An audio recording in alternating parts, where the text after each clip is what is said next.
नमस्ते दोस्तों, आज की क्लास में हम लोग देखने वाले हैं हृदय मतलब हार्ट के बारे में हम लोग देखने वाले हैं। हृदय मतलब हार्ट के बारे में हम लोग देखने वाले हैं।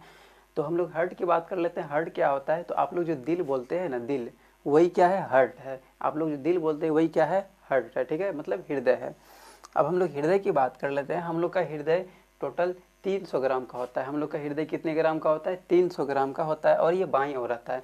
हम लोग के शरीर में हृदय छाती के पास बाईं ओर रहता है, जो कि 300 ग्राम का होता है। और वही हम लोग बात कर लेते हैं इसके चेंबर के बारे में कि हृदय में कितने कितने चेंबर पाए जाते हैं। इस हृदय को मान लेते हैं एक घर है। ठीक है, हृदय को मान लेते हैं घर है। और घर में क्या होता है? कमरा होता है। घर में क्या होता है? कमरा होता है। सेम उसी तरह का हम लोग हृदय को मान लेते हैं कि घर है, और इसमें भी क्या है? कमरा है। चेंबर का मतलब कमरा है मान लेते हैं। तो देखिए, और ऐसे भी आप लोग को पता होगा, आप लोग जान ही रहे हैं कि हृदय क्या है? एक घर है। इसमें अलग अलग व्यक्ति आते जाते हैं। बताइए, अलग अलग व्यक्ति आते जाते हैं। खैर, हम मजाक कर रहे थे। अब हम लोग यहाँ पे आते हैं टॉपिक पे। देखिए, मछली का जो हृदय होता है, मछली के हृदय में टोटल 2 कमरा होता है, मतलब 2 चेंबर होता है। वही हम लोग उभयचर और सरीसृप की बात कर लेते हैं। उभयचर और सरीसृप की बात कर लेते हैं। इसके हृदय में टोटल 3 कमरा होता है, मतलब 3 चेंबर होता है। और हम लोग बात कर लेते हैं स्तनधारी या फिर पक्षी की बात कर लेते हैं। इसके हृदय में टोटल 4 कमरा होता है, मतलब 4 चेंबर होता है। ठीक है, 4 चेंबर होता है। अब आप लोग बोलिएगा कि सर हम लोग किस में आते हैं? हम लोग के हृदय में कितना चेंबर होता है? तो आप लोग को टेंशन नहीं लेना है। आप लोग के हृदय में भी 1 2 3 नहीं, टोटल 4 चेंबर होता है। आप लोग के हृदय में कितना होता है? 4 चेंबर। अब बोलिएगा सर आप में क्या कम होता है क्या? नहीं, मेरे में भी 4 चेंबर ही है। ठीक है, हमारे हृदय में कितना चेंबर है? 4 चेंबर ही है। आपके हृदय में कितना चेंबर है? 4 चेंबर में। आपकी वाली जो उसके हृदय में कितना है? 4 चेंबर है। सबके हृदय में 4 चेंबर ही है। ठीक है, अब हम लोग देख लेते हैं इसके बारे में। हम लोग यहाँ पर देख लेते हैं। ठीक है, अब हम लोग यहाँ पर इस चित्र के बारे में पढ़ते हैं। तो चित्र को देखने से पहले हम लोग यहाँ पर देखते हैं कि चेंबर के, हम लोग चेंबर बताएं हमारे शरीर में कितना चेंबर होता है? 4 चेंबर होता है। 4 चेंबर होता है, जिसमें हम लोग अपर की बात कर लेते हैं, ऊपर की बात कर लेते हैं। यहाँ पे अलिंद होता है। ठीक है, अलिंद होता है। और अलिंद को इंग्लिश में क्या बोलते हैं? एट्रियम कहते हैं। अलिंद को एट्रियम कहते हैं। और एट्रियम का क्या काम होता है? तो ब्लड को रिसीव करना रहता है, ब्लड को सिर्फ लेना रहता है। ठीक है, और हम लोग बात कर लेते हैं लोअर यानी नीचे वाले को, इसको हम लोग निलय कहते हैं, वेंट्रिकल कहते हैं। और वेंट्रिकल का कार्य क्या रहता है? पंप करना काम रहता है। वेंट्रिकल का कार्य रहता है ब्लड को पंप करना, ऊपर की ओर पुश करना। ठीक है, अब हम लोग बात कर लेते हैं, इस चित्र में देख लेते हैं। तो चित्र को देखने से पहले हम लोग क्या देख लेते हैं कि अब इसके हम लोग लेफ्ट और राइट की बात कर लेते हैं। ठीक है, जैसे देखिए मेरा मुंह किधर है? आपके सामने है, आगे की ओर है। तो हमारा ये वाला क्या हो जाएगा? ये बायां होगा और ये दायां होगा। ये वाला हाथ मेरा बायां होगा और इधर वाला साइड क्या हो जाएगा? दायां हो जाएगा। इधर वाला लेफ्ट हो जाएगा, इधर वाला राइट हो जाएगा। सेम उसी तरह उसका भी समझ लीजिए कि हृदय का भी जो मुंह है वो आपके सामने है, आगे की ओर है। तो उसका भी इधर वाला क्या हो जाएगा? ये बायां हो जाएगा, इधर वाला क्या हो जाएगा? दायां हो जाएगा। मतलब इधर वाला लेफ्ट हो जाएगा, इधर वाला राइट हो जाएगा। ठीक है, इतना चीज़ आप लोग को याद रखना है। इसके बाद हम लोग इसके बारे में देखते हैं। तो देखिए, इसमें ऊपर की ओर क्या रहता है? ऊपर की रहता है और रहता है अलिंद रहता है। ऊपर की ओर अलिंद रहता है और नीचे की ओर क्या रहता है? निलय रहता है।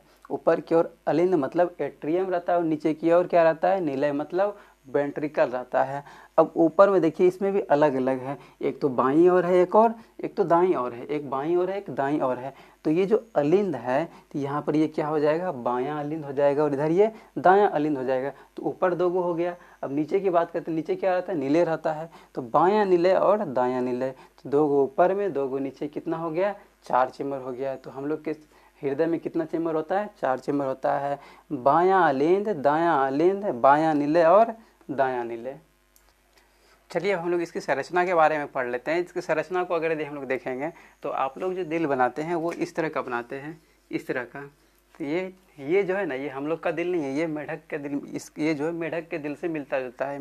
ये मेढक का हृदय से मिलता जुलता है। हम लोग का जो रियल दिल होता है, मतलब हम लोग का रियल जो हृदय होता है वो इस तरह का होता है। ठीक है, और ये मेढक के से मिलता जुलता है। हम लोग का इस तरह का नहीं होता है। हम लोग अब अपना यानी रियल वाला दिल मतलब रियल वाला हृदय की बात कर लेते हैं। ये इस तरह का ये हृदय होता है। अब इसमें हम लोग देख लेते हैं तो ये फर्स्ट ये जो लेयर दिख रहा है आपको, पहला लेयर जो दिख रहा है इसको हम लोग पेरिकार्डियम कहते हैं, ठीक है, इसको पेरिकार्डियम। और अंदर वाला जो लेयर है इसको हम लोग इंडोकार्डियम कहते हैं, इंडोकार्डियम।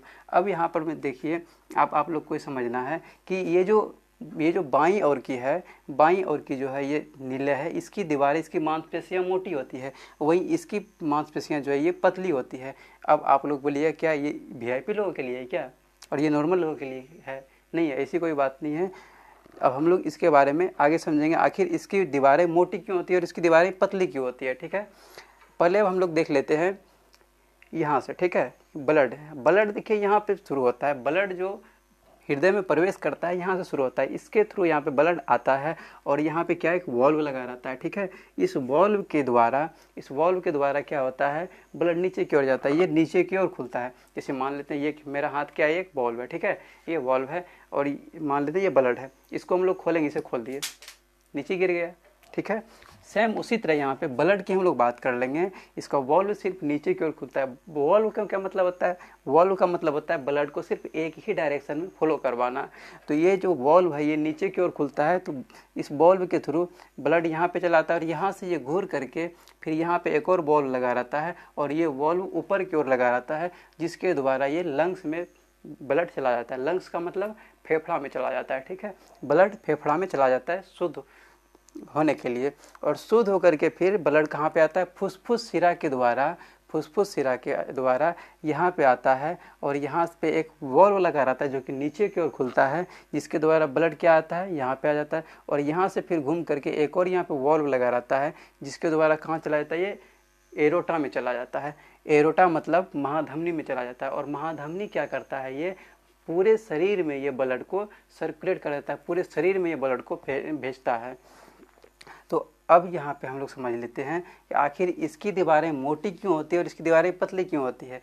समझिए क्यों होती है। देखिए यहाँ पे जैसे आप लोगों को नॉर्मली आप लोगों को पता है कि अगर यदि हम लोग को छोटी वस्तु को अगर यदि ठेलना है, पुश करना है, तो उसमें कम बल लगाने की ज़रूरत है, तो उसमें नॉर्मल व्यक्ति भी पुश करके मतलब ठेल सकता है, कमज़ोर व्यक्ति भी ठेल सकता है। लेकिन अगर यदि कोई भारी वस्तु है, बड़ा सामान है, बड़ा वस्तु, उसको पुश करने के लिए, उसको ठेलने के लिए ताकतवर व्यक्ति चाहिए, मोटा व्यक्ति चाहिए। सेम उसी तरह यहाँ पर भी जो होता है, यहाँ पर हम लोग बात कर लेते हैं, ये क्या करता है, इस नली का काम है, इस वॉल्व का क्या काम है, इस ओर का अगर दाएं ओर की बात करते हैं, इसका काम है सिर्फ लंग्स के पास ब्लड को पहुंचाना, फेफड़ा के पास पहुंचाना, ठीक है। तो ये नॉर्मली ये पहुंचा देता है, पतला भी है तो ये पंप करके पहुंचा देता है। लेकिन हम लोग इधर की बात कर लेते हैं तो ये महाधमनी के द्वारा मतलब एरोटा के द्वारा ये संपूर्ण शरीर में इसको ब्लड को भेजना है। तो संपूर्ण शरीर में भेजना तो इसके लिए ज़्यादा जोर से भेजना पड़ेगा, यानी ज़्यादा जोर से पंप लगाने की ज़रूरत है, ज़्यादा जोर से पुश लगाने की ज़रूरत है। इसलिए इसकी दीवारें मोटी होती है। दीवारें मोटी रहेगी तब तो ज़्यादा जोर से ये पुश करेगा, ज़्यादा जोर से ये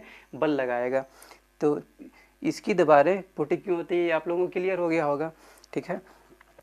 चलिए अब हम लोग इस वॉल्व की बात कर लेते हैं। ये जो वॉल्व है, ये वॉल्व अगर यदि हम लोग दाएँ ओर की वॉल्व की बात कर लेते हैं, चलिए हम लोग इस वॉल्व की बात कर लेते हैं। ये जो दाएं ओर की वॉल्व है इसको हम लोग ट्राइकस्पिड वॉल्व कहते हैं और ये जो बाएं ओर की वॉल्व है इसको हम लोग डाइकस्पिड वॉल्व कहते हैं, ठीक है। ये डाइकस्पिड वॉल्व है, ट्राइकस्पिड वॉल्व और डाइकस्पिड वॉल्व, ठीक है। अब ये जो वॉल्व है ये 1 मिनट में लगभग 72 बार अप्रोक्स ये 72 बार ये खुलता और बंद होता है, खुलता और बंद होता है, ठीक है। जिस वजह से इस पर एक ध्वनि उत्पन्न होती है जो लब डब की ध्वनि होती है। जिससे देखिए हम लोग मान लेते हैं कि ये क्या है, हम लोग का हाथ है, इसको हम लोग वॉल्व मान लेते हैं, इसको वॉल्व मान लेते हैं। जैसे देखिए लगा, खुला, एक प्रकार का ध्वनि उत्पन्न हो रहा होगा। उसी प्रकार का यहाँ पे ये जो वॉल्व है ये खुलता और लगता है, जिस वजह से एक ध्वनि उत्पन्न होता है जो लब डब का ध्वनि होता है, ठीक है। लब और डब का ध्वनि होता है। तो अब हम लोग बात कर लेते हैं, ये जो कि नीले है ये बार बार ये जो पंप करता है, क्या ये खुद करते रहता है? नहीं, खुद नहीं करता है। जैसे देख लीजिए, इसको भी एक करंट की जरूरत होती है। जैसे आप लोग को पता होगा किसी को अगर करंट लगता है तो क्या होता है, थर थर वो कांपने लगता है, थर थर वो कांपने लगता है। तो वही यहाँ पर भी होता है। इसको कांपने के लिए मतलब पंप करने के लिए हृदय को एक करंट की ज़रूरत होती है, एक खास तरह के करंट की ज़रूरत होती है जो SA नोड के द्वारा पूरा किया जाता है। इसमें प्राकृतिक रूप से हर किसी के हर किसी के हृदय में ऐसे नोड लगा रहता है। ऐसे नोड जो है ये प्राकृतिक रूप से हर किसी के हृदय में रहता है और ये क्या करता है, ये एक करंट उत्पन्न करता है जिसके वजह से ये हृदय धड़कता है, यानी पंप करता है। ठीक है, पंप करता है। अब हम लोग बात कर लेते हैं किसी किसी का क्या होता है कि ये एसए नोड जो है ये किसी किसी का ये क्या होता है, खराब हो जाता है। अगर यदि किसी का खराब हो जाता है, डॉक्टर क्या करते हैं, उस एसए नोड को हटा देते हैं और वहाँ पर एक कृत्रिम मशीन को लगा देते हैं जिसका नाम है पेसमेकर। पेसमेकर को लगा दिया जाता है। ठीक है, जिस वजह से फिर इसमें करंट प्रवाहित होने लगता है और ये काम करना स्टार्ट कर देता है, फिर से पंप करना चालू कर देता है। अब हम लोग बात कर लेते हैं कि देखिए यहाँ पर ये जो बीच में है, बीच ये क्या कर रहा है, इसको सेपरेट कर रहा है, ये अलग अलग कर रहा है, सेपरेट कर रहा है। तो सेपरेट कर रहा है इसलिए हम लोग इसको क्या बोलते हैं, सेप्टम कहते हैं। सेपरेट कर रहा है, अलग अलग कर रहा है, इसलिए इसको हम लोग क्या बोलते हैं, सेप्टम कहते हैं। ठीक है, और हृदय के लिए कार्डियक का यूज होता है, इसलिए ये क्या हो गया, कार्डियक सेप्टम हो गया, कार्डियक सेप्टम हो गया, कार्डियक सेप्टम। अब हम लोग इसके ऑपरेशन की बात कर लेते हैं कि अगर यदि हृदय का जो ऑपरेशन किया जाता है उसको हम लोग बोलते हैं बाईपास सर्जरी कहते हैं। हृदय का जो ऑपरेशन किया जाता है उसको हम लोग क्या बोलते हैं, बाईपास सर्जरी कहते हैं। और टेस्ट जो होता है, टेस्ट कौन सा होता है, ट्रेडमाइल टेस्ट होता है और ईसीजी होता है, इलेक्ट्रोकार्डियोग्राफ होता है। वही हम लोग धड़कन की बात कर लेंगे। 1 मिनट में 72 बार धड़कता है, ये 1 मिनट में 72 बार ये पंप कर देता है ब्लड को। ठीक है, और जिसके कारण यहाँ पर ये जो वॉल्व लगा रहता है, ये वॉल्व क्या करता है, एक ध्वनि उत्पन्न करता है जो लवडब का ध्वनि होता है। आप लोग देखे होंगे डॉक्टर लोग क्या करते हैं, एक कान में लगाने वाला आता है, कान में लगा करके एक वायर की तरह कराता है, उसको छाती पर रखा जाता है और चेक किया जाता है। वो क्या किया जाता है, उसको हम लोग बोलते हैं आला कहते हैं। वो जो गैजेट रहता है, मशीन रहता है, उसको हम लोग आला कहते हैं। वो आला के द्वारा क्या करते हैं, डॉक्टर लोग कान में लगा लेते हैं और यहाँ पे एक वायर की तरह का रहता है, उसको छाती पे रखा जाता है और उससे इन्हीं आवाज़ों को सुना जाता है, लब और डब की आवाज़ों को सुना जाता है कि आखिर उसमें लब डब की आवाज़ें आ रही है नहीं आ रही है। उसी की जाँच किया जाता है आला के द्वारा। ठीक है, जो मेडिकल क्षेत्र में आते हैं उसको पता होगा कि आला क्या होता है, नहीं पता है तो हम आपको बता दे रहे हैं आला क्या होता है। तो उसकी ये जो लबडब की आवाज़ें होती है उससे सुना जाता है कि आखिर उनकी धड़कनें धड़क रही है या नहीं धड़क रही है, कितनी बार धड़क रही है, 72 बार सामान्य है या नहीं, उनकी चेक किया जाता है। ठीक है, अब हम लोग देखिए बात कर लेते हैं रक्त की बात कर लेते हैं। तो मनुष्य के शरीर में टोटल 5 से 6 लीटर रक्त होता है। बोलिएगा सर बच्चा में भी होता है क्या, नहीं, बच्चे में 5 से 6 लीटर रक्त नहीं होता है। जो वयस्क नॉर्मल जो वयस्क मनुष्य है उसमें 5 से 6 लीटर अप्रोक्स ब्लड होता है। ठीक है, अब यहाँ पे अब हम लोग देख लेते हैं इस ब्लड के बारे में। तो आप लोग को एक कन्फ्यूजन आ रहा होगा कि ये जो 5 से 6 लीटर ये जो 5 से 6 लीटर जो रक्त है और हम लोग का हृदय क्या है, मात्र 300 ग्राम का है। इतना छोटा सा कप के आकार का एक हृदय है, छोटा सा 300 ग्राम का है। वो आखिर 5 से 6 लीटर रक्त को कैसे वो फिल्टर कर रहा है, वो कैसे वो संग्रहित कर रहा है, आप लोग को यहाँ पर डाउट हो रहा होगा। अगर यदि ये डाउट हो रहा है तो ये गलत है, ऐसी कोई बात नहीं है। अगर यदि ऐसा रहता ना तो क्या होता है, अगर आप लोग छोटा वाला जर्किन देखे होंगे 5 लीटर का जो जर्किन रहता है वो इतना बड़ा रहता है, तो ये 5 से 6 लीटर है। अब इतना अगर यदि छोटा सा में अगर इतना तो अट नहीं पाएगा, और ऐसे भी अगर अटेगा भी तो अगर यदि उसमें 5 से 6 लीटर अगर यदि एक ही बार ब्लड आ गया तो इतना बड़ा पेट हो जाएगा फूल के, और फिर जब ब्लड निकलेगा तो पतला हो जाएगा, फिर आएगा तो बड़ा हो जाएगा, फिर पतला हो जाएगा। लेकिन ऐसी होती है कि ऐसा नहीं होता है। ठीक है, तो हम लोग समझते हैं आखिरकार ये संभव कैसे है।